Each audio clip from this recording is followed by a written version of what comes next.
हरिहन्ते शरणं प्रवध्यामि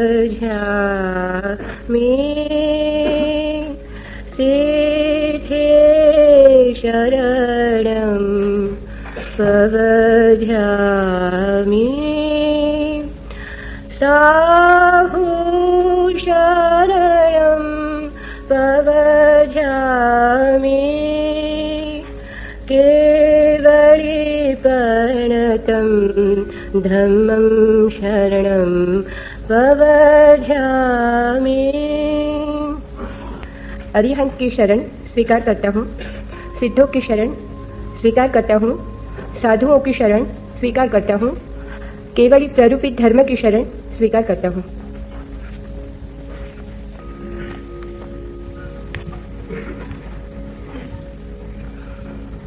कृष्ण ने गीता में कहा है, सर्व धर्मान परित्यज्य माम एकम शरणम व्रज। अर्जुन, तू सब धर्म को छोड़कर मुझ एक की शरण में आ। कृष्ण जिस युग में बोल रहे थे वो युग अत्यंत सरल, निर्दोष श्रद्धा का युग था। किसी के मन में ऐसा नहीं हुआ कि कृष्ण कैसे अहंकार की बात कर रहे हैं कि तू सब छोड़कर मेरी शरण में आ। अगर कोई घोषणा अहंकारग्रस्त मालूम हो सकती है तो इससे ज्यादा अहंकारग्रस्त घोषणा दूसरी मालूम नहीं होगी। अर्जुन को यह कहना कि छोड़ दे सब और आ मेरी शरण में, पर वो युग अत्यंत श्रद्धा का युग रहा होगा जब कृष्ण बेझिझक सरलता से ऐसी बात कह सके। और अर्जुन ने सवाल भी ना उठाया कि क्या कहते हैं आप, आपकी शरण में और मैं आऊं। अहंकार से भरे हुए मालूम पड़ते हैं। लेकिन बुद्ध और महावीर तक आदमी की चित्त दशा में बहुत फर्क पड़े। इसलिए जहां हिंदू चिंतन मामेकम शरणं ब्रज पर केंद्र मानकर खड़ा है, वहां बुद्ध और महावीर की दृष्टि में आमूल परिवर्तन करना पड़ा। महावीर ने नहीं कहा कि तुम सब छोड़कर मेरी शरण आ जाओ, ना बुद्ध ने कहा। दूसरे छोर से पकड़ना पड़ा सूत्र को।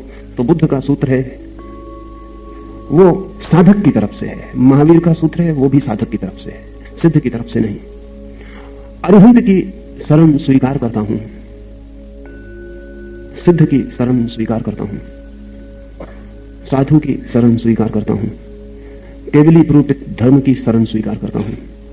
यह दूसरा छोर है शरणागति का। दो ही छोर हो सकते हैं, या तो सिद्ध कहे कि मेरी शरण में आ जाओ, या साधक कहे कि मैं आपकी शरण में आता हूं।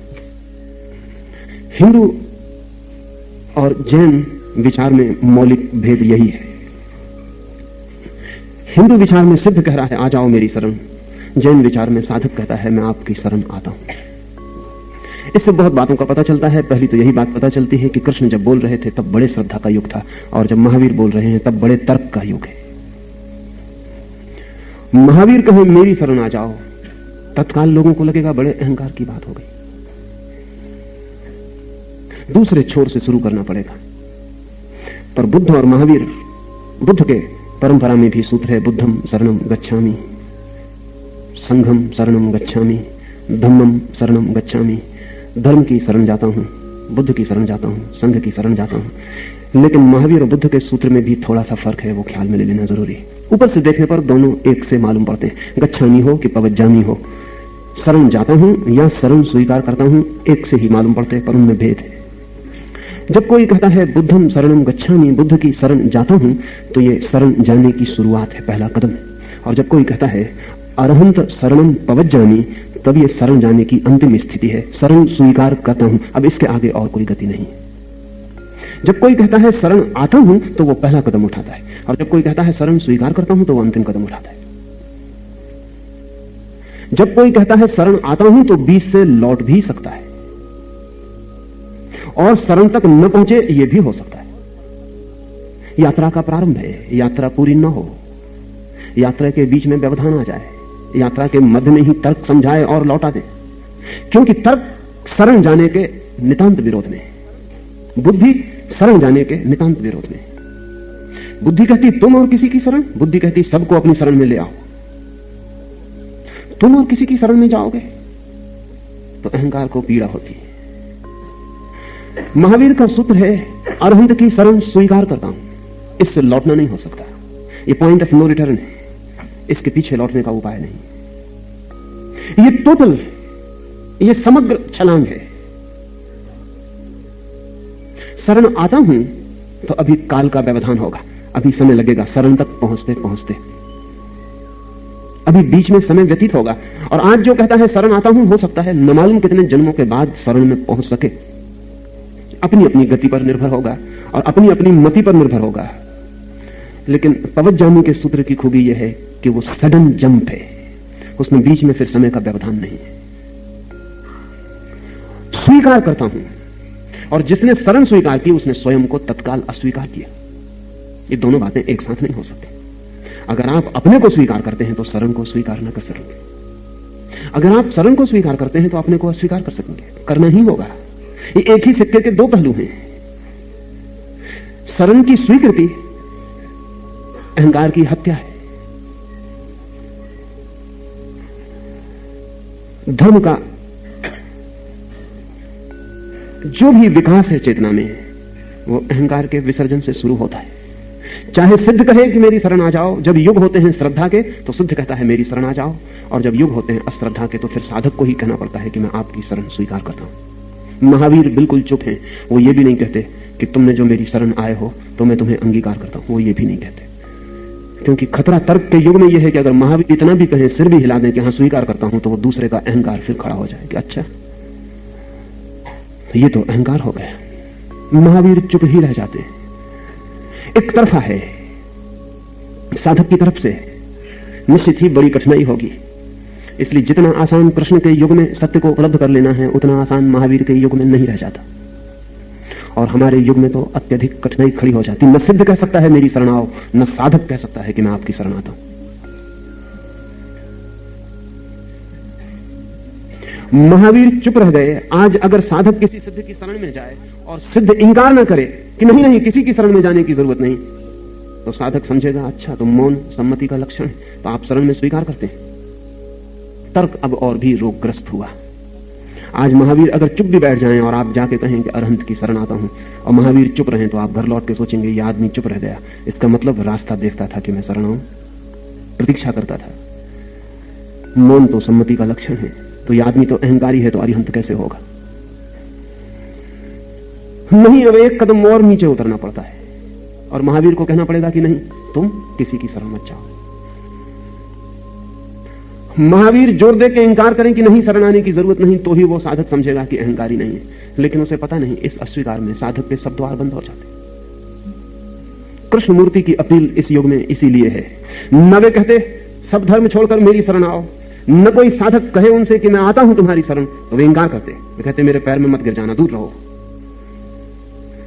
और तब अहंकारी साधक बड़ा प्रसन्न होता है, पर उसकी अस्मिता घनी होती है और उसे सहयोग नहीं पहुंचाया जा सकता। हमारा युग आध्यात्मिक दृष्टि से किसी को सहयोग पहुंचाना हो तो बड़ी कठिनाई का युग है। बुला के सहयोग देना तो कठिन, जैसा कृष्ण देते हैं। आए हुए को सहयोग देना भी कठिन, जैसा कि महावीर देते हैं।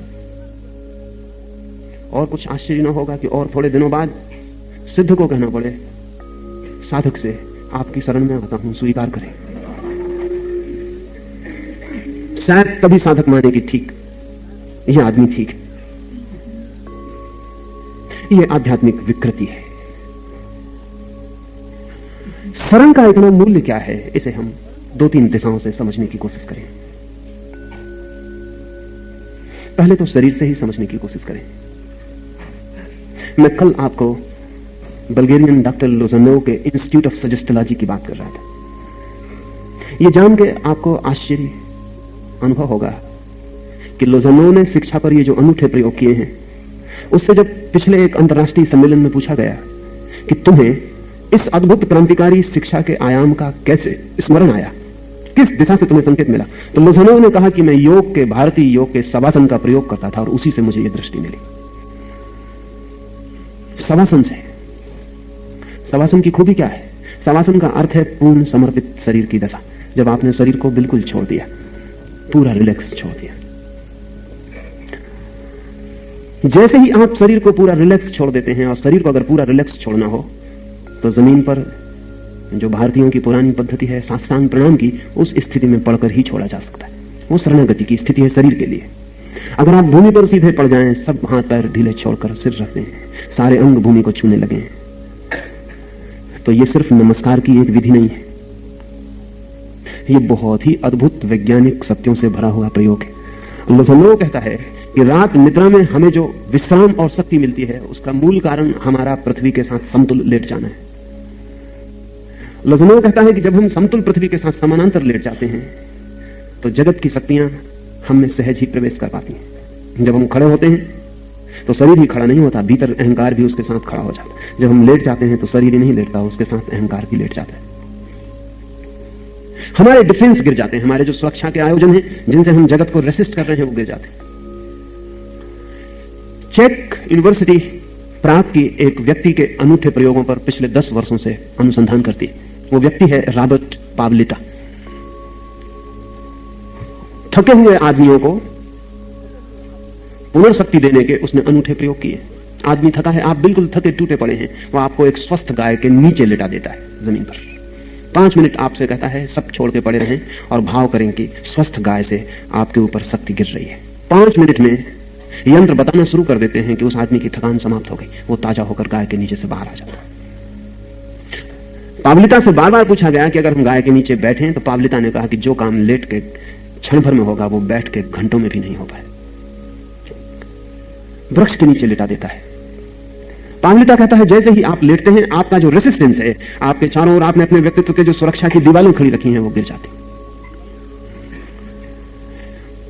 वैज्ञानिक कहते हैं कि मनुष्य की बुद्धि विकसित हुई उसके खड़े होने से। ये सच है। सभी पशु पृथ्वी के समानांतर जीते हैं, आदमी भर वर्टिकल खड़ा हो गया। सभी पशु पृथ्वी की धुरी से समानांतर होते हैं। वैज्ञानिक कहते हैं कि आदमी का पैर पर खड़ा हो जाना ही उसकी तथाकथित बुद्धि का विकास है। लेकिन साथ ही ये बुद्धि तो जरूर विकसित हो गई, लेकिन साथ ही जीवन के अंतरतम से, वो कॉस्मिक जागतिक शक्तियों से उसके और गहरे सब संबंध शिथिल और क्षीण हो गए।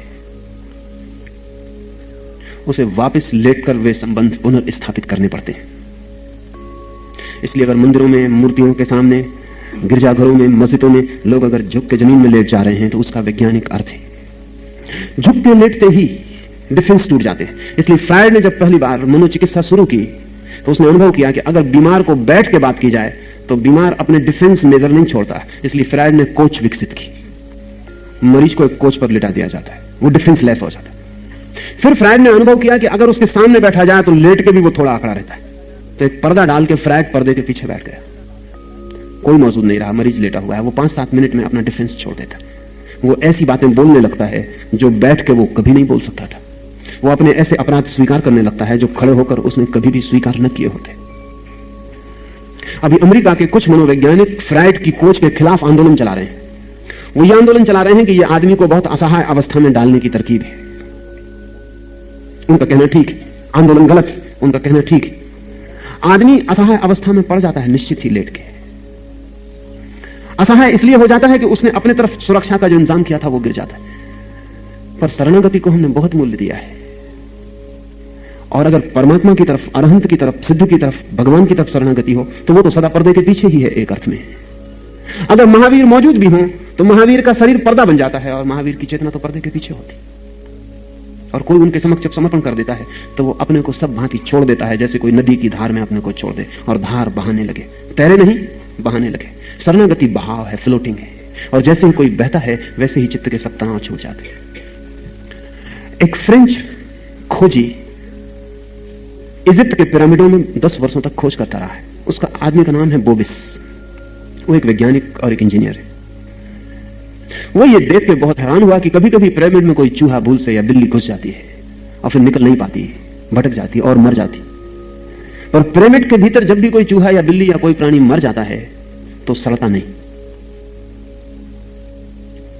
उसमें से दुर्गंध नहीं आती, वो ममीफाइड हो जाता है, सूख जाता है, सड़ता नहीं। ये हैरानी की घटना है और बहुत अद्भुत। पिरामिड के भीतर इसके होने का कोई कारण नहीं। और ऐसे पिरामिड्स के भीतर जो कि समुद्र के किनारे, जहां की ह्यूमिडिटी काफी है, जहां की कोई भी चीज सड़नी ही चाहिए और जल्दी सड़ जानी चाहिए, उन पिरामिड्स के भीतर भी कोई मर जाए तो सड़ता नहीं। मांस ले जाकर रख दिया जाए तो सूख जाता है, दुर्गंध नहीं देता। मछली डाल दी जाए तो सूख जाती है, सड़ती नहीं। तो बहुत चकित हो गया, इसका तो कोई कारण नहीं दिखाई पड़ता था। बहुत खोजबीन की, आखिर यह ख्याल में आना शुरू किया कि शायद पिरामिड का जो शेप वही कुछ कर रहा है, लेकिन शेप आकार कुछ कर सकता है। सब खोज के बाद कोई उपाय नहीं था। 10 साल की खोज के बाद वोबिस को ख्याल आया कि कहीं पिरामिड का जो शेप, जो आकृति है, वो तो कुछ नहीं करती। तो उसने एक छोटा पिरामिड मॉडल बनाया, छोटा सा 3-4 फीट का बेस लेके, और उसमें एक मरी हुई बिल्ली को रख दी। वो चकित हुआ, वो मम्मीफाइड हो गई, वो सड़ी नहीं। तब तो एक बहुत नए विज्ञान का जन्म हुआ, और वो नया विज्ञान कहता है ज्योमेट्री की जो आकृतियां हैं उनका जीवन ऊर्जाओं से बहुत संबंध है। और अब बोबिस की सलाह पर यह कोशिश की जा रही है कि सारी दुनिया के अस्पताल पिरामिड की शक्ल में बनाए जाएं, उनमें मरीज जल्दी स्वस्थ होगा। आपने सर्कस के जोकर को, हंसोड़े को जो टोपी लगाए देखी है, वो फूल्स कैप कहलाती है। उसी की वजह से कागज, जितने कागज से वो टोपी बनती है, वो फुल्स कैप कहलाता है। लेकिन बोबिस का कहना है कि कभी दुनिया के बुद्धिमान आदमी वैसी टोपी लगाते थे, वो वाइस कैप है, क्योंकि वो टोपी पिरामिड के आकार की है। और अभी बोबिस ने प्रयोग किए हैं फुल्स कैप के ऊपर, और उसका कहना है कि जिन लोगों को भी सिर दर्द होता है वो पिरामिड के आकार की टोपी लगाएं, तत्क्षण उनका सिर दर्द दूर हो सकता है। जिनको भी मानसिक विकार है वो पिरामिड के आकार की टोपी लगाएं, उनके मानसिक विकार दूर हो सकते हैं। अनेक चिकित्सालयों में जहां मानसिक चिकित्सा की जाती है, बोबिस की टोपी का प्रयोग किया जा रहा है और प्रमाणित हो रहा है कि वो ठीक कहता है। क्या टोपी के भीतर का आकार, आकृति इतना भेद ला दे सकती है? अगर बाह्य आकृतियां इतना भेद ला सकती हैं, तो आंतरिक आकृतियों में कितना भेद पड़ सकेगा, वो मैं आपसे कहना चाहता हूं। शरणागति आंतरिक आकृति को बदलने की चेष्टा है, इनर ज्योमेट्री को। जब आप खड़े होते हैं तो आपके भीतर की चित्त आकृति और होती है, और जब आप पृथ्वी पर शरण में लेट जाते हैं तो आपके भीतर की चित्त आकृति और होती है। चित्त में भी ज्योमेट्रिकल फिगर्स होते हैं। चित्त की आकृतियों में 2 विशेष आकृतियां हैं। आपके खड़े होने का ख्याल जमीन से 90 का कोण बनाता है,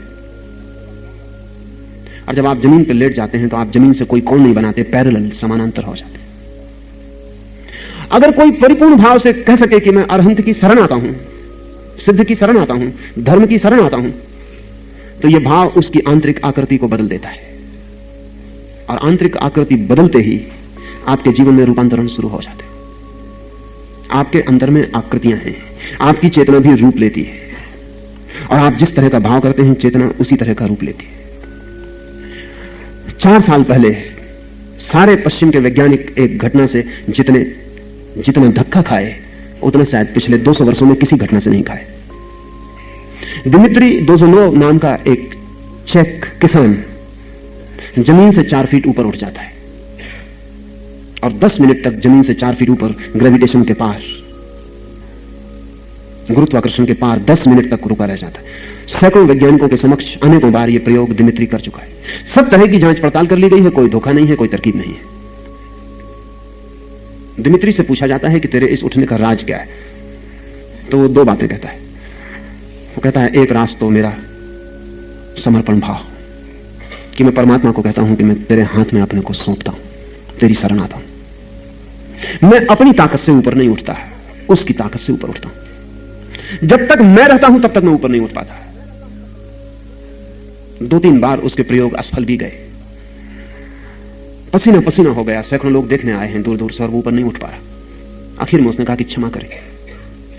तो लोगों ने कहा क्यों ऊपर नहीं उठ पा रहा है? उसने कहा कि नहीं उठ पा रहा है इसलिए कि मैं अपने को भूल ही नहीं पा रहा, और जब तक मुझे मेरा ख्याल जरा सा भी बना रहे तब तक ग्रेविटेशन काम करता है, तब तक जमीन मुझे नीचे खींची रहती। जब मैं अपने को भूल जाता हूं, मुझे याद ही नहीं रहता कि मैं हूं, ऐसा ही याद रह जाता है कि परमात्मा है, बस तत्काल मैं ऊपर उठ जाता हूं। शरणागति का अर्थ ही है समर्पण का।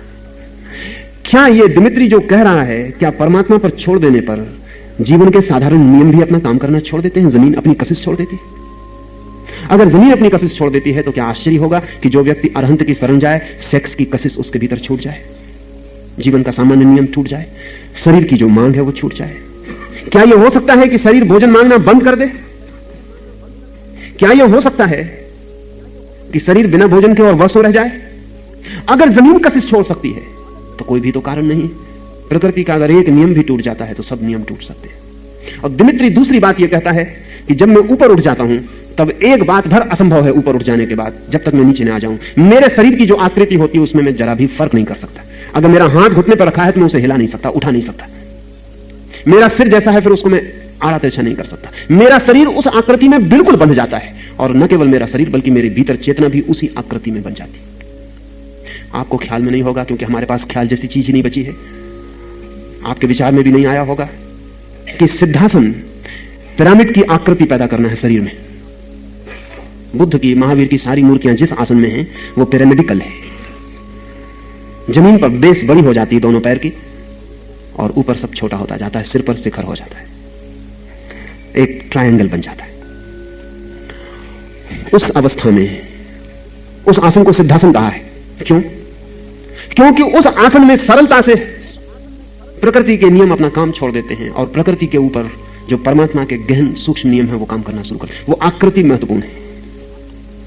दिमित्री कहता है कि जमीन से उड़ जाने के बाद फिर मैं आकृति नहीं बदल सकता, कोई उपाय नहीं, मेरा कोई वश नहीं रह जाता, जमीन पर लौट के ही आकृति बदल सकता हूं। ये शरणागति की अपनी आकृति है, अहंकार की अपनी आकृति है। अहंकार को आप जमीन पर लेटा हुआ सोच सकते, कंसीव भी नहीं कर सकते। अहंकार को सदा खड़ा हुआ ही सोच सकते हैं। बैठा हुआ अहंकार, सोया हुआ अहंकार कोई अर्थ नहीं रखता। अहंकार सदा खड़ा हुआ होता है। शरण के भाव को आप खड़ा हुआ सोच सकते हैं। शरण का भाव लेट जाने का भाव है, किसी विराट तर शक्ति के समक्ष अपने को छोड़ देने का भाव है। मैं नहीं तू, वो भावना उसमें कहने। मैंने आपसे कहा कि प्रकृति के नियम काम करना छोड़ देते हैं अगर हम परमात्मा के नियम में अपने को समाविष्ट करने में समर्थ हो जाएं। इस संबंध में कुछ बातें कहनी जरूरी है। महावीर के संबंध में कहा जाता है, और 2500 साल में महावीर के पीछे चलने वाला कोई भी व्यक्ति नहीं समझा पाया कि उसका राज क्या है। महावीर ने 12 वर्षों में केवल 365 दिन भोजन किया। इसका अर्थ हुआ कि 11 वर्ष भोजन नहीं किया, कभी 3 महीने बाद 1 दिन किया, कभी महीने बाद 1 दिन किया। 12 वर्ष के लंबे समय में सब मिला के 365 दिन 1 वर्ष भोजन किया। अनुपात अगर लें तो 12 दिन में 1 दिन भोजन किया, और 11 दिन भूखे रहे। लेकिन महावीर से ज्यादा स्वस्थ शरीर खोजना मुश्किल।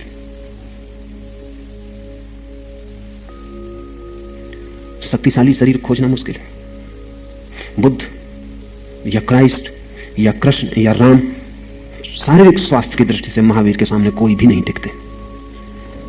हैरानी की बात है, बहुत हैरानी की बात है। और महावीर शरीर के साथ जैसे जैसे नियमवाह काम कर रहे हैं उसका कोई हिसाब लगाना मुश्किल है। 12 साल तक ये आदमी 365 दिन भोजन करता है।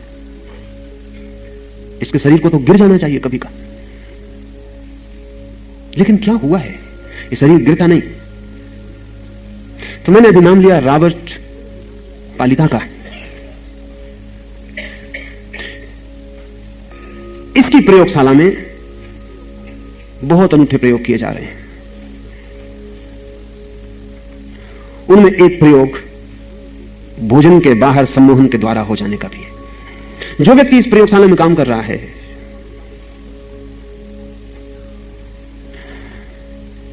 उसने चकित कर दिया है।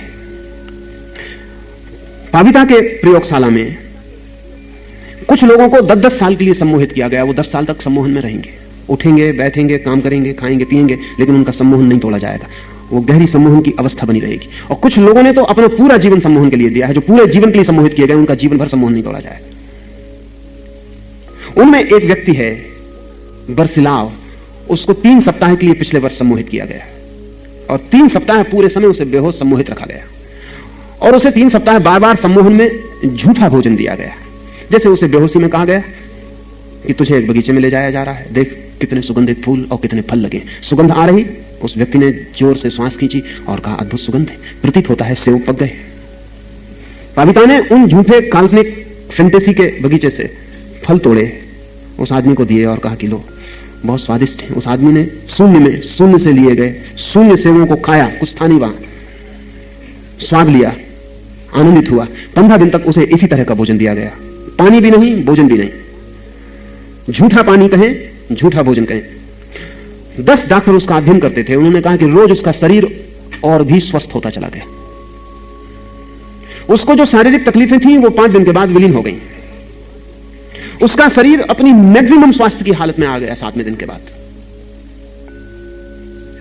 शरीर की सामान्य क्रियाएं बंद हो गई, पेशाब या पाखाना, मलमूत्र विसर्जन सब विदा हो गया, क्योंकि उसके शरीर में कुछ जा ही नहीं रहा। 3 सप्ताह के बाद जो सबसे बड़े चमत्कार की बात वो थी, वो ये कि वो परिपूर्ण स्वस्थ अपनी बेहोशी के बाहर आया। और बड़े आश्चर्य की, जो आप कल्पना भी नहीं कर सकते, वो ये कि उसका वजन बढ़ गया। ये असंभव है। जो वैज्ञानिक वहां अध्ययन कर रहा था, डॉक्टर रिजल, उसने वक्तव्य दिया है, दिस इज साइंटिफिकली इम्पॉसिबल। पर उसने कहा कि इम्पॉसिबल हो या ना, असंभव हो या ना, लेकिन यह हुआ है। मैं मौजूद था और 10 रात और 10 दिन पूरे वक्त पहरा था कि उस आदमी को कुछ खिलाना दिया जाए, कोई तरकीब से कोई इंजेक्शन लगा दिया जाए, कोई दवा न डाल दी जाए। कुछ भी उसके शरीर में नहीं डाला गया, वजन बढ़ गया। तो रिजल उस पर साल भर से काम कर रहा है। रिजल का कहना है कि यह मानना पड़ेगा कि there is something like an unknown x force, कोई एक शक्ति है अज्ञात एक्स नाम की, जो हमारी वैज्ञानिक रूप से जानी गई किन्हीं शक्तियों में समाविष्ट नहीं होती, वही काम कर रही है। उसे हम भारत में प्राण कहते रहे। इस प्रयोग के बाद महावीर को समझना आसान हो जाएगा। और इसलिए मैं कहता हूं कि जिन लोगों को भी उपवास करना हो, वो तथाकथित जैन साधुओं से सुन समझ के उपवास करने के पागलपन में ना पड़े। उन्हें कुछ भी पता नहीं, वो सिर्फ भूखा मरवा रहे हैं, अनशन को उपवास कह रहे हैं। उपवास की तो पूरी और ही वैज्ञानिक प्रक्रिया है, और अगर उस भांति प्रयोग किया जाए तो वजन नहीं गिरेगा, वजन बढ़ भी सकता है। पर महावीर का वो सूत्र खो गया। संभव है रिजल उस सूत्र को चेकोस्लोवाकिया में फिर से पुनः पैदा कर लेगा।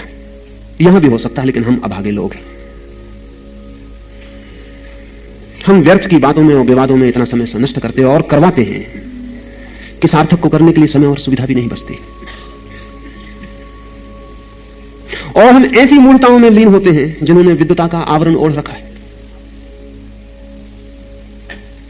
और हम बंधी हुई अंधी गलियों में भटकते रहते हैं जहां रोशनी की कोई किरण भी नहीं। ये प्रकृति के नियम के बाहर जाने की महावीर की तरकीब क्या होगी? क्योंकि महावीर तो सम्मोहित या बेहोश नहीं थे। ये पावलिता और रिजल का जो प्रयोग है, ये तो एक बेहोश और सम्मोहित आदमी पर है। महावीर तो पूर्ण जागृत पुरुष थे, वो तो बेहोश नहीं थे। वो तो उन जागृत लोगों में से थे जो कि निद्रा में भी जागृत रहते, जो कि नींद में भी सोते नहीं, जिन्हें नींद में भी पूरा होश रहता है कि ये रही नींद। नींद भी जिनके आसपास ही होती है, अराउंड द कॉर्नर, कभी भीतर नहीं होती, जो उसे जांचते हैं, जानते हैं कि ये रही नींद, और वो सदा बीच में जागे हुए होते। तो महावीर ने कैसे किया होगा? फिर महावीर का सूत्र क्या है? असल में सम्मोहन में और महावीर के सूत्र में एक आंतरिक संबंध है, वो ख्याल में आ जाए। सम्मोहित व्यक्ति बेहोशी में विवश होकर समर्पित हो जाता है, उसका अहंकार खो जाता है, और तो कुछ फर्क नहीं है। अपने जान के वो नहीं खोता, इसलिए उसे बेहोश करना पड़ता है, बेहोशी में खो जाता है। महावीर जान के उस अस्मिता को, उस अहंकार को खो देते हैं और समर्पित हो जाते हैं। अगर आप होश पूर्वक भी, जागे हुए भी समर्पित हो सकें, कह सकें अरहंत शरणम पवज्जामि, तो आप उसी रहस्य लोक में प्रवेश कर जाते हैं जहां रिजल और पावलिता का प्रयोग करता केवल बेहोशी में प्रवेश कर पाता है। होश में आने पर तो उस आदमी को भी भरोसा नहीं आया कि यह हो सकता है, उसने कहा कुछ ना कुछ गड़बड़ हुई होगी, मैं नहीं मान सकता। होश में आने के बाद तो वो एक दिन बिना भोजन के ना रह सका, उसने कहा कि मर जाऊंगा। अहंकार वापस आ गया, अहंकार अपने सुरक्षा आयोजन को लेकर फिर खड़ा हो गया। उस आदमी को समझा रहे हैं डॉक्टर कि नहीं मरेगा, क्योंकि 21 दिन तो हम देख चुके कि तेरा स्वास्थ्य और बढ़ा है। तो उस आदमी ने कहा कि मुझे कुछ पता नहीं, मुझे भोजन दे। भय लौट आया। ध्यान रहे, मनुष्य के चित्त में जब तक अहंकार है तब तक भय होता है। भय और अहंकार एक ही ऊर्जा के नाम है। तो जितना भयभीत आदमी उतना अहंकारी, जितना अहंकारी उतना भयभीत। तो आप सोचते होंगे कि अहंकारी बहुत निर्भय होता है, तो आप गलती में। अहंकारी अत्यंत भयातुर होता है। यद्यपि अपने भय को प्रकट न होने देने के लिए वो निर्भयता के कवच ओढ़े रहता है, तलवारें लिए रहता है हाथ में कि संभल के रहना। महावीर कहते हैं अभय तो वही होता है जो अहंकारी नहीं होता, क्योंकि फिर भय के लिए कोई कारण नहीं रहा, भयभीत होने वाला भी नहीं रहा। इसलिए महावीर कहते हैं कि जो निर्भय अपने को दिखा रहा है वो तो भयभीत है ही। अभय का अर्थ वही हो सकता है, अभय जो समर्पित, शरणागत, जिसने छोड़ा अपने को, अब कोई भय का कारण न रहा। यह सूत्र शरणागति का है। इस सूत्र के साथ नमोकार पूरा होता है। नमस्कार से शुरू होकर शरणागति पर पूरा होता है, और इस अर्थ में नमोकार पूरे धर्म की यात्रा बन जाता है। उस छोटे से सूत्र में पहले से लेकर आखिरी कदम तक सब छोड़ दें, कहीं किसी शरण में छोड़ दें। यह बात प्रयोजनहीन है, कहां छोड़ते हैं। महत्वपूर्ण यही है कि छोड़ते हैं। शरणागति का पहला तो संबंध है आंतरिक ज्यामिति से, कि वह आपके भीतर की चेतना की आकृति बदलती है। दूसरा संबंध है आपको प्रकृति के साधारण नियमों के बाहर ले जाती है। किसी गहन अर्थ में आप दिव्य हो जाते हैं शरण जाते ही। आप ट्रांसेंड कर जाते हैं, अतिक्रमण कर जाते हैं साधारण तथाकथित नियमों का जो हमें बांधे हुए हैं। और तीसरी बात, शरणागति आपके जीवन द्वारों को परम ऊर्जा की तरफ खोल देती है। जैसे कि कोई अपनी आंख को सूरज की तरफ उठा ले। सूरज की तरफ पीठ खड़े करने की भी हमें स्वतंत्रता है। सूरज की तरफ पीठ खड़े करके भी हम हो सकते हैं। सूरज की तरफ मुंह करके भी आंख बंद रख सकते हैं। सूरज का अनंत प्रकाश बरसता रहेगा और हम वंचित रह जाएंगे। लेकिन एक आदमी सूरज की तरफ घूम जाता, जैसे कि सूर्यमुखी का फूल घूम गया हो, आंख खोल लेता, द्वार खोले छोड़ देता। सूर्य का प्रकाश उसके रोए रोए रंध्र रंध्र तक पहुंच जाता। उसके हृदय के अंधकारपूर्ण कक्षों तक भी प्रकाश की खबर पहुंच जाती। वो नया और ताजा पुनरुज्जीवित हो जाता। ठीक ऐसे ही विश्व ऊर्जा के स्रोत हैं, और उन विश्व ऊर्जा के स्रोतों की तरफ स्वयं को खोलना हो तो शरण में जाने के अतिरिक्त और कोई उपाय नहीं। इसलिए अहंकारी व्यक्ति दीन से दीन व्यक्ति है, जिसने अपने को समस्त स्रोतों से तोड़ लिया है, जो सिर्फ अपने पर ही भरोसा कर रहा है। वह ऐसा फूल है जिसने जड़ों से अपने संबंध त्याग दिए और जिसने सूरज की तरफ मुंह फेरने से अकड़ दिखाई। वर्षा आती है तो अपनी पखड़ियां बंद कर लेता है, सड़ेगा। उसका जीवन सिर्फ सड़ने का एक क्रम होगा। उसका जीवन मरने की एक प्रक्रिया होगी। उसका जीवन परम जीवन का मार्ग नहीं बनेगा। लेकिन फूल पाता है रस जड़ों से, सूर्यों से, चांताराओं से। अगर फूल समर्पित है तो प्रफुल्लित हो जाता है। सब द्वार से उसे रोशनी, प्रकाश, जीवन मिलता है। शरणागति का तीसरा और गहनतम जो रूप है वो प्रकाश, जीवन, ऊर्जा के जो परम स्रोत हैं, जो एनर्जी सोर्सेस हैं, उनकी तरफ अपने को खोलना है। इस पावलिता का मैंने नाम लिया। इसके नाम से एक यंत्र वैज्ञानिक जगत में प्रसिद्ध है, वो कहलाता है पावलिता जनरेटर। बड़ी छोटे छोटे उसने यंत्र बनाए हैं, बहुत संवेदनशील पदार्थों से बहुत छोटी छोटी चीजें बनाई हैं, और अभूतपूर्व काम उन यंत्रों से पावलिता करवा रहा है। वो उन यंत्रों पर कहता है कि आप सिर्फ अपनी आंख गड़ा के खड़े हो जाएं 5 क्षण के लिए, कुछ ना करें, सिर्फ आंख गड़ा के उन यंत्रों के सामने खड़े हो जाएं। वो यंत्र आपकी शक्ति को संग्रहित कर लेते हैं और तत्काल उस शक्ति का उपयोग किया जा सकता है। और जो काम आपका मन कर सकता था बहुत दूर तक, वही काम अब वो यंत्र कर सकता है। 5 मिनट पहले उस यंत्र को आप हाथ में उठाते तो वो मुर्दा था। 5 मिनट बाद आप उसको हाथ में उठाएं तो आपके हाथ में उस शक्ति का अनुभव होगा। 5 मिनट पहले आप जिसे प्रेम करते हैं, अगर आपको वो यंत्र उसके हाथ में दिया होता तो वो कहते कि ठीक है, वो व्यक्ति कहता या वो स्त्री कहती कि ठीक है। लेकिन 5 मिनटों से आप गौर से देख लें और आपका ध्यान, ऊर्जा उससे संयुक्त हो जाए तो आप उस यंत्र को अपने प्रेमी के हाथ में दे दें, वो फौरन पहचानेगा कि आपकी प्रतिध्वनि उस यंत्र से आ रही।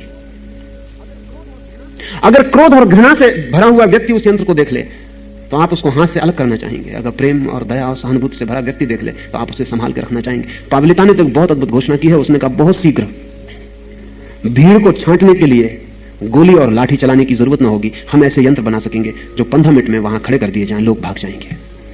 इतनी घृणा उनसे विकीर्णित की जा सकेगी। अभी उसने प्रयोग तो सफल हुए, उसने प्रयोग बताए हैं लोगों को करके और वो सफल हुए। अब उसने नवीनतम जो यंत्र बनाया है वो ऐसा है कि आपको देखने की भी जरूरत नहीं, आप सिर्फ एक विशेष सीमा के भीतर उसके पास से गुजर जाएं, वो आपको पकड़ लेगा। मैंने कल कहा था कि स्टालिन ने एक आदमी की हत्या करवा दी, कार्ल ऑटोविच ज़ीलिंग की 1937 में। वो आदमी 1937 में यही काम कर रहा था जो पावलिता आप कर पाया। 20 साल 30 साल व्यर्थ पिछड़ गई बात। ज़ीलिंग अद्भुत व्यक्ति था। वो अंडे को हाथ में रख के बता सकता था कि इस अंडे से मुर्गी पैदा होगी या मुर्गा, और कभी गलती नहीं हुई। पर ये तो बड़ी बात नहीं, क्योंकि अंडे से आखिर भीतर जो प्राण है, स्त्री और पुरुष की विद्युत में फर्क है, उनके विद्युत कंपन में फर्क है, वही उनके बीच आकर्षण है, वो नेगेटिव पॉजिटिव का फर्क है। तो अंडे के ऊपर अगर संवेदनशील व्यक्ति हाथ में रखे तो ऊर्जा कण निकलते रहते हैं, वो बता सकता है। लेकिन ज़ीलिंग चित्र को ढक दें आप, वो चित्र ढके हुए चित्र पर हाथ रख के बता सकता था कि चित्र नीचे स्त्री का है कि पुरुष का।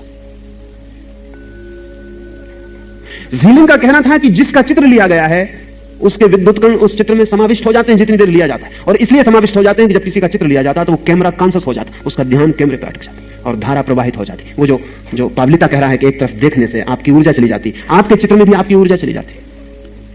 पर ये तो कुछ भी नहीं। हीलिंग की सबसे अद्भुत बात जो थी वो ये कि किसी आईने पे हाथ रख के वो बता सकता था कि आखिरी जो व्यक्ति इस आईने के सामने से निकला वो स्त्री थी या पुरुष। क्योंकि आईने के सामने भी आप मिरर कॉन्शियस हो जाते। जब आप आईने के सामने होते तो जितने एकाग्र होते हैं शायद और कहीं नहीं होते। आपके बाथरूम में लगा आईना आपके संबंध में किसी दिन इतनी बातें कह सकेगा कि आपको अपना आईना बचाना पड़ेगा कि कोई लेना जाए उठा के। नहीं, सब रहस्य खुल जाएंगे जो आपने किसी को नहीं बताया, जो सिर्फ आपका बाथरूम और आपके बाथरूम का आईना जानता है। क्योंकि जितने ध्यान मग्न होकर आप आईने को देखते हैं शायद किसी चीज को नहीं देखते। आपकी ऊर्जा प्रविष्ट हो रही है। अगर आपसे ऊर्जा प्रविष्ट होती है ध्यान मग्न होने से तो क्या इससे विपरीत नहीं हो सकता? वो विपरीत ही शरणागति का राज है कि अगर आप ध्यान मग्न होते हैं, बहुत छोटे से ऊर्जा के केंद्र हैं आप, और अगर आपसे भी ऊर्जा प्रवाहित हो जाती है तो क्या परम शक्ति के प्रति आप समर्पित होकर उसकी ऊर्जा को अपने में समाविष्ट नहीं कर सकते? ऊर्जा के प्रवाह हमेशा दोनों तरफ होते हैं। जो ऊर्जा आपसे बह सकती है वो आपकी तरफ भी बह सकती है। और अगर गंगाएं सागर की तरफ बहती हैं तो क्या सागर गंगा की तरफ नहीं बह सकता? ये शरणागति सागर को गंगा की गंगोत्री की तरफ बहाने की प्रक्रिया है। हम तो सब बह बह के सागर में गिर ही जाते हैं, लड़ लड़ के बचाने की कोशिश में। जीसस ने कहा है जो भी अपने को बचाएगा वो मिट जाएगा, और धन्य है वे जो अपने को मिटा देते, क्योंकि उनको मिटाने की फिर किसी की सामर्थ्य नहीं है। गंगा तो लड़ती होगी, झगड़ती होगी सागर में गिरने के पहले, सभी झगड़ते और लड़ते, भयभीत होती होगी, मिटी जाती हूं। मौत से हमारा डर यही तो है। मौत का मतलब सागर के किनारे पहुंच गई गंगा, मरे, बचा रहे हैं। लड़ते लड़ते गिर जाते हैं, तब गिरने का जो मजा था उससे भी चूक जाते हैं और पीड़ा भी पाते हैं। शरणागति कहती है लड़ो ही मत, गिर ही जाओ, और तुम पाओगे कि जिसके शरण में तुम गिर गए हो उससे तुमने कुछ नहीं खोया, पाया। सागर आया गंगोत्री की तरफ, वो जो अमृत का स्रोत है चारों तरफ, जीवन का रहस्य स्रोत। ये तो प्रतीक शब्द हैं, अरहंत, सिद्ध, साधु। ये हमारे पास आकृतियां हैं उस अनंत स्रोत की, ये हमारे निकट जिन्हें हम पहचान सकें। परमात्मा निराकार में खड़ा है, उसे पहचानना बहुत मुश्किल होगा। जो पहचान सके धन्यभागी है। लेकिन आकार में भी परमात्मा की छवि बहुत बार दिखाई पड़ती है, कभी किसी महावीर में, कभी किसी बुद्ध में, कभी किसी क्राइस्ट में, कभी उस परमात्मा की, उस निराकार की छवि दिखाई पड़ती। लेकिन हम उस निराकार को तब भी चूकते हैं क्योंकि हम आकृति में कोई भूल निकाल लेते हैं। कहते हैं कि जीसस की नाक थोड़ी कम लंबी, ये परमात्मा की नहीं हो सकती। कि महावीर को तो बीमारी पकड़ती है, ये परमात्मा कैसे हो सकता है? कि बुद्ध भी तो मर जाते हैं, तो ये परमात्मा कैसे हो सकते हैं? आपको ख्याल नहीं कि ये आप आकृति की भूलें निकाल रहे हैं, और आकृति के बीच जो मौजूद था उससे चूके जा रहे हैं। आप वैसे आदमी हैं जो कि दिए की मिट्टी की भूलें निकाल रहे हैं, तेल की भूलें निकाल रहे हैं, वो जो ज्योति चमक रही है उसे चूके जा रहे हैं। होगा दिए में भूल, नहीं बना होगा पूरा सुगढ़, पर प्रयोजन क्या है? तेल भर लेता है, काफी सुगढ़ है। वो जो ज्योति बीच में जल रही है, वो जो निराकार ज्योति है, स्रोत रहित, उसे तो देखना कठिन है। उसे भी देखा जा सकता है, लेकिन अभी तो प्रारंभिक चरण में उसे अरिहंत में, उसे सिद्ध में, उसे साधु में, उसे जाने हुए लोगों के द्वारा कहे गए धर्म में देखने की कोशिश करनी चाहिए। लेकिन हम ऐसे लोग हैं कि अगर कृष्ण बोल रहे हों तो हम ये फिक्र कम करेंगे कि उन्होंने क्या कहा, हम इसकी फिक्र करेंगे कोई व्याकरण की भूल तो नहीं थी। हम ऐसे लोग हैं, हम जिद किए बैठे हैं चूकने की, कि हम चूकते ही चले जाएंगे। और जिनको हम बुद्धिमान कहते हैं उनसे ज्यादा बुद्धिहीन खोजने मुश्किल है, क्योंकि वे चूकने में सर्वाधिक कुशल होते हैं। वे महावीर के पास जाते हैं तो वो कहते हैं सब लक्षण पूरे हुए कि नहीं, पहले लक्षण जो शास्त्र में लिखे हैं वो पूरे होते हैं कि नहीं। वे दियों की नापजोक कर रहे हैं, तेल का पता लगा रहे हैं, और तब तक ज्योति विदा हो जाएगी। और जब तक वे तय कर पाएंगे कि दिया बिल्कुल ठीक है, तब तक ज्योति जा चुकी होगी, और तब दियों को वो हजारों साल तक पूछते रहेंगे। इसलिए मरे हुए दियों का हम बड़ा आदर करते हैं, क्योंकि जब तक हम तय कर पाते हैं कि दिया ठीक है, या अपने को तय कर पाते हैं कि चलो ठीक है, तब तक ज्योति तो जा चुकी होती है। इस जगत में जिंदा तीर्थंकर का उपयोग नहीं होता, सिर्फ मुर्दा तीर्थंकर का उपयोग होता है, क्योंकि मुर्दा तीर्थंकर के साथ भूल चूक निकालने की सुविधा नहीं रह जाती। अगर महावीर के साथ आप रास्ते पे चलते हो और देखें कि महावीर भी थक के और वृक्ष के नीचे विश्राम करते हैं, शक पकड़ेगा, कह रहे महावीर तो कहते थे अनंत ऊर्जा है, अनंत शक्ति है, अनंत वीर्य है। कहां गई अनंत ऊर्जा? ये तो थक गए, 10 मील चले और पसीना निकल आया, साधारण आदमी है। दिया थक रहा है। महावीर जिस अनंत ऊर्जा की बात कर रहे हैं वो ज्योति की बात है। दिए तो सभी के थक जाएंगे और गिर जाएंगे। लेकिन ये सारी बातें हम क्यों सोचते हैं? ये हम सोचते हैं इसलिए कि शरण से बच सकें। इसके सोचने का लॉजिक है, इसके सोचने का तर्क है, इसके सोचने का रैशनलाइजेशन है। ये हम सोचते इसलिए हैं ताकि हमें कोई कारण मिल सके और कारण के द्वारा हम अपने को रोक सकें शरण जाने से। बुद्धिमान वो है जो कारण खोजता है शरण जाने के लिए, और बुद्धिहीन वो है जो कारण खोजता है शरण से बचने के लिए। दोनों खोजे जा सकते हैं। महावीर जिस गांव से गुजरते हैं सारा गांव उनका भक्त नहीं हो जाता। उस गांव में भी उनके शत्रु होते ही हैं। जरूर वो भी अकारण नहीं होते होंगे, उनको भी कारण मिल जाता है। वो भी खोज लेते हैं कि महावीर तो कहते हैं कि जो ज्ञान को उपलब्ध हो जाता है वो सर्वज्ञ हो जाता है। और अगर महावीर सर्वज्ञ हैं तो उस घर के सामने भिक्षा क्यों मांगते थे जिसमें कोई है ही नहीं? इन्हें तो पता होना ही चाहिए ना कि घर में कोई भी नहीं है सर्वज्ञ। ये खुद ही कहते हैं कि जो ज्ञान को उपलब्ध हो जाता वो सर्वज्ञ हो जाता, और हमने इनको ऐसे घर के सामने भीख मांगते थे कि जिसमें पता चला कि घर खाली है, घर में कोई है ही नहीं, सर्वज्ञ नहीं है। बात खत्म हो गई, शरण से रुकने का उपाय हो गया। क्योंकि महावीर के लिए तो लोग कहते हैं, शास्त्र कहते हैं, तीर्थंकरों के लक्षण कहे गए हैं कि इतने इतनी दूरी तक, इतने इतने फासले तक जहां महावीर चलते हैं वहां घृणा का भाव नहीं रह जाता, वहां शत्रुता का भाव नहीं रह जाता। लेकिन फिर महावीर के कान में ही कोई खील ठोक पाता है तो ये तीर्थंकर नहीं हो सकते, क्योंकि जब शत्रुता का भाव ही नहीं रह जाता, जहां महावीर चलते हैं उनके मूल्यों में, उनके वातावरण में कोई शत्रुता का भाव नहीं बचता है, और फिर कोई इनके कान में खीले ठोक देता है। इतने पास आके, कान में खीले बहुत दूर से तो नहीं ठोके जा सकते, बहुत पास आना पड़ता है। उतने पास आके भी शत्रुता का भाव बच रहता है, बात गड़बड़ है, संदिग्ध है मामला, ये तीर्थंकर नहीं है। मगर महावीर तीर्थंकर है या नहीं, इससे आप क्या पालेंगे? हाँ, एक कारण आप पालेंगे कि एक अरहंत उपलब्ध होता था तो उसकी शरण जाने से आप बच सकेंगे। ऐसा प्रतीत होता है कि जैसे आपके शरण जाने से महावीर को कुछ मिलने वाला था जो आपने रोक लिया। भूल रहे हैं, शरण जाने से आपको ही कुछ मिल सकता था जो आप ही चूक गए।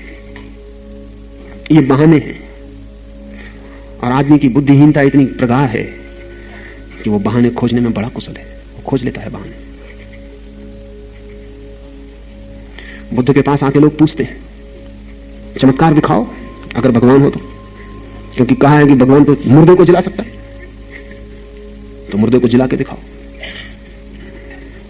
जीसस को सूली दी जा रही तो लोग खड़े होकर देख रहे थे कि सूली न लगे तो माने कुछ, सूली लग जाए और जीसस न मरे, हाथ पैर कट जाए और जीसस जिंदा रहे तो माने कुछ। फिर जीसस मर गए,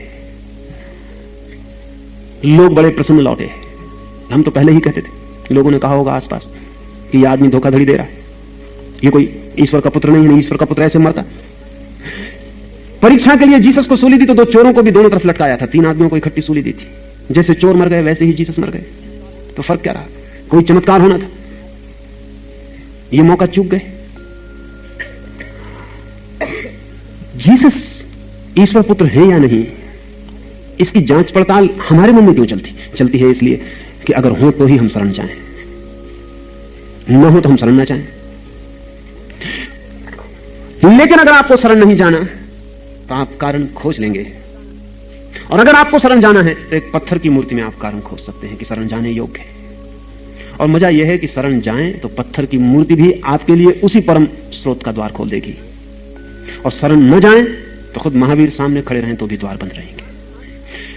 धार्मिक आदमी मैं उसे कहता हूं जो शरण जाने का कारण खोजता रहता है, कहीं भी जहां भी उसे लगता है कि हां शरण जाने जैसा है, शरण चला जाता है। जहां भी मौका मिलता है अपने को छोड़ता और तोड़ता और मिटाता है, बचाता नहीं।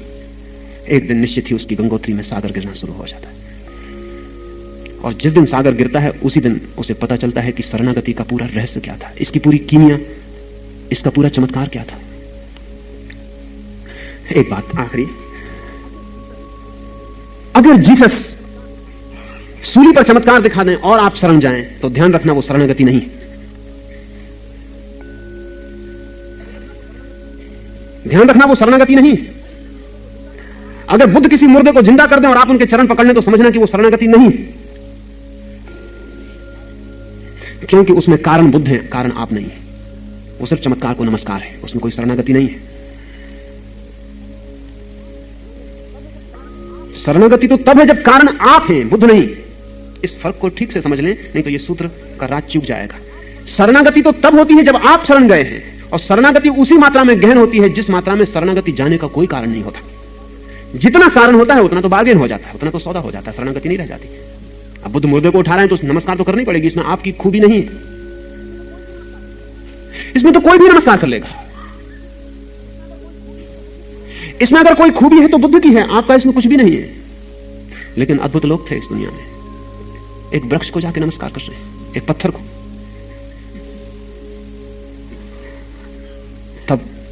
तब खूबी आपकी होनी शुरू हो जाती है। अकारण, जितनी अकारण होगी शरण की भावना उतनी गहरी होती, जितनी सकारण होगी उतनी उथली हो जाती। जब कारण बिल्कुल साफ होते हैं तो बिल्कुल तर्कयुक्त हो जाती, उसमें कोई छलांग नहीं रह जाती। और जब बिल्कुल कारण नहीं होता तभी छलांग घटित होती है। तरतुलियन ने, एक ईसाई फकीर ने कहा है कि मैं परमात्मा को मानता हूं क्योंकि उसके मानने का कोई भी कारण नहीं है,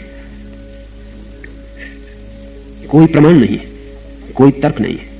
अगर तर्क होता, प्रमाण होता, कारण होता, तो जैसे आप कमरे में रखी कुर्सी को मानते हैं, उससे ज्यादा मूल्य परमात्मा का भी नहीं होता। मार्क्स मजाक में कहा करता था कि मैं तब तक परमात्मा को न मानूंगा जब तक प्रयोगशाला में, टेस्ट ट्यूब में उसे पकड़ के सिद्ध करने का कोई प्रमाण न मिल जाए। जब हम प्रयोगशाला में उसकी जांच परख कर लेंगे, थर्मामीटर लगा के सब तरफ से नापतोल कर लेंगे, मेजरमेंट ले लेंगे, तराजू पे रख के नाप लेंगे, एक्सरे से बाहर भीतर सब उसको देख लेंगे, तब मैं मानूंगा। और वो कहता था लेकिन ध्यान रखना, अगर हम परमात्मा के साथ ये सब कर सके तो एक बात तय है कि वो परमात्मा नहीं रह जाएगा, एक साधारण वस्तु हो जाएगी। क्योंकि जो हम वस्तु के साथ कर पाते हैं, वस्तुओं का तो पूरा प्रमाण है, ये दीवार पूरी तरह है, लेकिन इससे क्या होता? महावीर के सामने खड़े होकर शरीर तो पूरी तरह होता है, दिखाई पड़ रहा है, पूरे प्रमाण होते हैं, लेकिन वो जो भीतर जलती ज्योति है वो उतनी पूरी तरह नहीं होती। उसमें तो आपको छलांग लगानी पड़ती, तर्क के बाहर, कारण के बाहर। और जिस मात्रा में वो आपको नहीं दिखाई पड़ती और छलांग लगाने के आप सामर्थ्य जुटाते हैं, उसी मात्रा में आप शरण जाते हैं, नहीं तो सौदे में जाते हैं। एक आदमी आपके बीच आके खड़ा हो जाए, मुर्दों को जला दे, बीमारों को ठीक कर दे, इशारों से घटनाएं घटने लगे, तो आप सब उसके पैर पे गिर जाएंगे, लेकिन वो शरणागति नहीं है। लेकिन महावीर जैसा आदमी खड़ा हो जाता है, कोई चमत्कार नहीं, कुछ भी ऐसा नहीं कि आप ध्यान दें, कुछ भी ऐसा नहीं जिससे आपको तत्काल लाभ दिखाई पड़े, कुछ भी ऐसा नहीं जो आपके सिर पे पत्थर की चोट पे प्रमाण बन जाए। बहुत तरल अस्तित्व, बहुत अदृश्य अस्तित्व, और आप शरण चले जाते हैं तो आपके भीतर क्रांति घटित होती है, आप अहंकार से नीचे गिरते हैं। सब तर्क, सब प्रमाण, सब बुद्धिमत्ता की बातें अहंकार के इर्द गिर्द हैं। अतर्क, विचार के बाहर छलांग, अकारण समर्पण के इर्द गिर्द है। बुद्ध के पास एक युवक आया था, चरणों में उनके गिर गया। बुद्ध ने उससे पूछा कि मेरे चरण में क्यों गिरते हो? उस युवक ने कहा क्योंकि गिरने में बड़ा राज है। आपके चरण में नहीं गिरता, आपके चरण मात्र बहाना है, मैं गिरता हूं क्योंकि खड़े रह के बहुत देख लिया, सिवाय पीड़ा के और दुख के कुछ भी ना पाया। तो बुद्ध ने अपने भिक्षुओं से कहा कि भिक्षु देखो, अगर तुम मुझे मानते हो कि मैं भगवान हूं तब मेरे चरण में गिरते हो, तब तुम्हें इतना लाभ ना होगा जितना लाभ ये युवक मुझे बिना भगवान माने उठाए लिए जा रहा है। ये कह रहा है कि मैं गिरता हूं क्योंकि गिरने का बड़ा आनंद है, और अभी मेरी इतनी सामर्थ्य नहीं है कि शून्य में गिर पाऊं, इसलिए आपको निमित्त बना लिया। किसी दिन जब मेरी सामर्थ्य आ जाएगी कि जब मैं शून्य में गिर पाऊंगा, उन चरणों में जो दिखाई भी नहीं पड़ते, उन चरणों में जिन्हें छुआ भी नहीं जा सकता, लेकिन जो चरण चारों तरफ मौजूद है, जब मैं उस कॉस्मिक, उस विराट अस्तित्व के निराकार को सीधा ही गिर पाऊंगा, पर जरा मुझे गिरने का आनंद ले लेने दो। अगर इन दिखाई पड़ते हुए चरणों में इतना आनंद है, उसका मुझे थोड़ा स्वाद आ जाने दो, तो फिर मैं उस विराट में भी गिर जाऊंगा। इसलिए बुद्ध का जो सूत्र है, बुद्धम शरणम गच्छामि, वो बुद्ध से शुरू होता है, व्यक्ति से। संघम शरणम गच्छामि, समूह पर बढ़ता है। संघ का अर्थ है उन सब साधुओं का, उन सब साधुओं के चरणों में, और फिर धर्म पर, धम्मम शरणम गच्छामि, फिर वो समूह से भी हट जाता, फिर वो सिर्फ स्वभाव में, फिर निराकार में खो जाता। वही अरहंत के शरण गिरता हूं, स्वीकार करता हूं अरहंत की शरण, सिद्ध की शरण स्वीकार करता हूं, साधु की शरण स्वीकार करता हूं। अरहंत में केवली पणत्थम धम्मम शरणम पवच्चामि, धर्म की, जाने हुए लोगों के द्वारा बताए गए ज्ञान की शरण स्वीकार करता हूं। सारी बात इतनी है कि अपने को अस्वीकार करता हूं, और जो अपने को अस्वीकार करता है वो स्वयं को पा लेता है, और जो स्वयं को ही पकड़ के बैठा रह जाता है वो सब तो खो देता है, अंत में स्वयं को भी नहीं पाता है। स्वयं को पाने की ये प्रक्रिया बड़ी पैराडॉक्सिकल, बड़ी विपरीत दिखाई पड़ेगी। स्वयं को पाना हो तो स्वयं को छोड़ना पड़ता है, और स्वयं को मिटाना हो तो स्वयं को खूब जोर से पकड़े रखना पड़ता है। दो सूत्र अब तक विकसित हुए हैं, जैसा मैंने कहा, एक सिद्ध की तरफ से कि मेरी शरण आ जाओ, दो साधक की तरफ से कि मैं तुम्हारी शरण आता हूं। तीसरा कोई सूत्र नहीं है, लेकिन हम तीसरे की तरफ बढ़ रहे हैं। वो तीसरे की तरफ बढ़ते हुए हमारे कदम जीवन में जो भी शुभ है, जीवन में जो भी सुंदर है, जीवन में जो भी सत्य है, उसे खोने की तरफ बढ़ रहे हैं। समर्पण यानी श्रद्धा, समर्पण यानी शरणागति, समर्पण यानी अहंकार विसर्जन। नमोकार इस पर पूरा होता। कल से हम महावीर की वाणी में प्रवेश करेंगे, लेकिन वे ही प्रवेश कर पाएंगे जो अपने भीतर शरण की आकृति निर्मित कर पाए। 24 घंटे के लिए एक प्रयोग करना, जब भी ख्याल आए तो मन में कहना अरहंत शरणम पवच्चामि, सिद्ध शरणम पवच्चामि, साहु शरणम पवच्चामि, केवली पनत्तम धम्मम शरणम पवच्चामि। इसे दोहराते रहना 24 घंटे। रात सोते समय इसे दोहरा के सो जाना। रात नींद टूट जाए तो इसे दोहरा लेना, सुबह नींद खुले तो पहले इसे दोहरा लेना, कल यहां आते वक्त इसे दोहराते आना। अगर वो शरण की आकृति भीतर बन जाए तो महावीर की वाणी में हम किसी और ढंग से प्रवेश कर सकेंगे, जैसा 2500 वर्ष में संभव नहीं हुआ है। आज इतना ही। अब हम ये शरण की आकृति और उसकी ध्वनि में थोड़ा प्रवेश करें। कोई जाए ना, बैठ जाए और सम्मिलित हों।